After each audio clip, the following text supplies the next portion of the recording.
عید کو عید کیوں کہتے ہیں؟ What is the meaning of word Eid? بسم اللہ الرحمن الرحیم۔ لفظ عید جو ہے یہ عود سے نکلا ہے، اور عود کہتے ہیں واپس آنے کو۔ اچھا، اور چونکہ خوشی جو ہے وہ لوٹ کر واپس آتی ہے تو اس لیے اس کو عید کہا جاتا ہے۔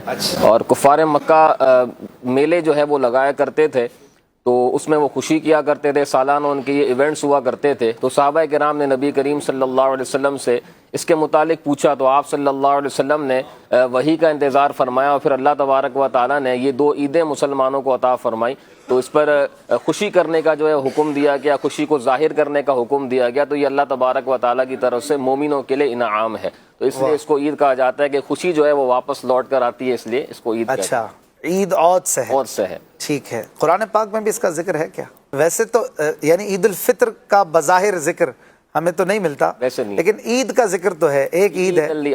ہاں، میں اسی کی طرف پوچھ رہا تھا کہ عید، کوئی سی بھی عید کا ذکر ہے؟ اس کا تو ذکر موجود ہے سورہ مائدہ کے اندر، کہ جب عیسیٰ علیہ السلام کے جو حواری تھے انہوں نے دسترخوان کی خواہش کا اظہار کیا کہ اللہ تبارک و تعالیٰ آسمان سے ہمارے لیے ایسا دسترخوان جو ہے وہ نازل فرما دے جس میں طرح طرح کے کھانے ہوں۔ تو پھر عیسیٰ علیہ السلام نے اللہ تبارک و تعالیٰ کی بارگاہ میں دعا کی، ربنا انزل علینا مائدۃ من السماء تکون لنا عیدا لاولنا وآخرنا، کہ اللہ تبارک و تعالیٰ کہ ہمارے لیے آسمان سے مائدہ کو نازل فرما۔ ویسے مائدہ دسترخوان کے لیے عربی میں اور بھی الفاظ استعمال ہوتے ہیں، لیکن یہ قرآن پاک کی فصاحت اور بلاغت ہے کہ یہاں پر لفظ مائدہ ہے، اور مائدہ کہتے ہیں بھرے ہوئے دسترخوان کو۔ یعنی ایک تو ہوتا ہے دسترخوان بچھا دینا، اس کو خوان کہتے ہیں، لیکن جو بھرا ہوا دسترخوان ہوتا ہے جس میں طرح طرح کی چیزیں رکھی ہوں، اس کو فرمایا علماء نے کہ یہ مائدہ اس لیے کہا جاتا ہے۔ تو چونکہ وہ جب آسمان سے تشریف لایا تھا تو اس میں طرح طرح کی نعمتیں تھیں، تو اس لیے مائدہ۔ اور پھر عیسیٰ علیہ السلام نے اس کو عید کا دن فرمایا کہ یہ ہمارے لیے خوشی کا دن ہے، ہمارے عید الاولین و آخرین، ہمارے لیے بھی عید کا دن ہے، خوشی کا دن ہے،